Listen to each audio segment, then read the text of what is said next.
Hey YouTubes, doing a follow-up video on my SIG 1911 Scorpion. Had a little problems earlier when I first purchased it with failure to feed. I did a little tweaking on my magazines, and you can watch that in a previous video that I put up. It worked. That solved a lot of the problem right there. It was at the wrong angle, but I also, if you can see down in here on that magazine catch right there, it was getting a little bit of copper buildup right there as you would come up with the magazine, and it would try to feed around in those rounds. The nose of those rounds were rubbing on that magazine catch, and it was pulling the casing to, a little bit.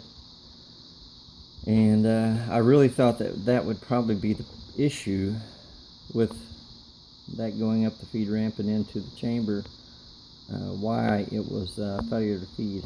And drop the mag, eject the round, start all over, and go from there.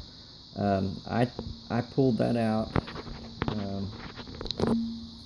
and you know, simple takedown, field strip your gun.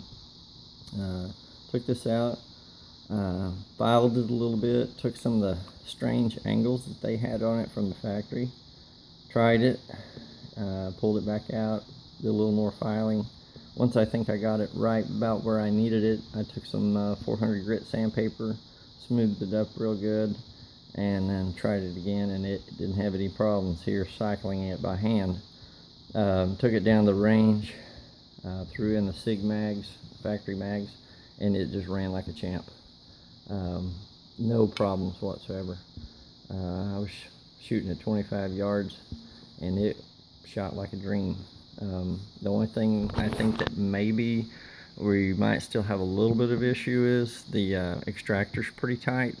I think a lot of that maybe just needing to be shot. I've probably maybe 150, 175 rounds maybe through it so far. I know when I first got it, I put a box of 50. The other day I went down to the range. I probably ran 75 to 100 rounds through it then.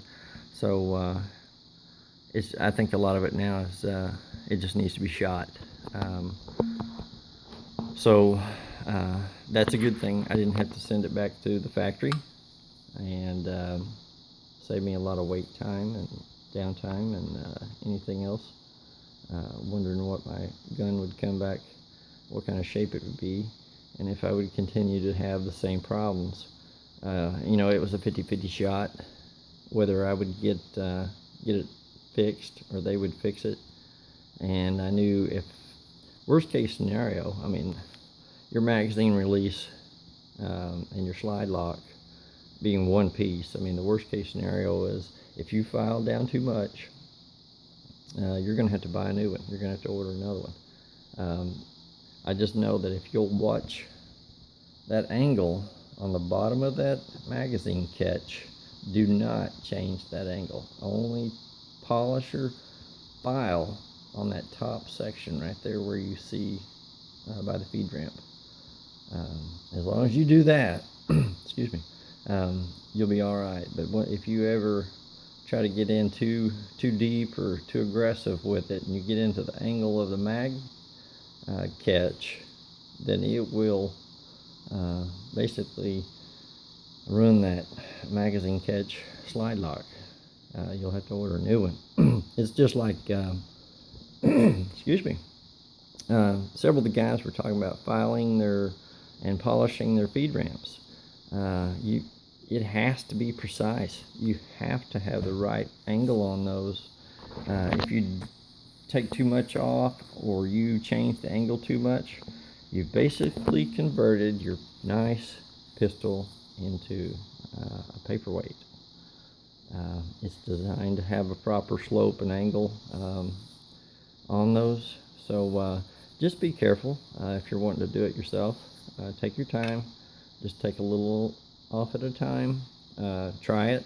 If it's not enough, pull it back out, do a little more. It's just a small file that I used and some 400 grit sandpaper. And like I said, it was pretty simple. And it saved me some downtime, and I didn't have to send my gun off. So thanks for watching.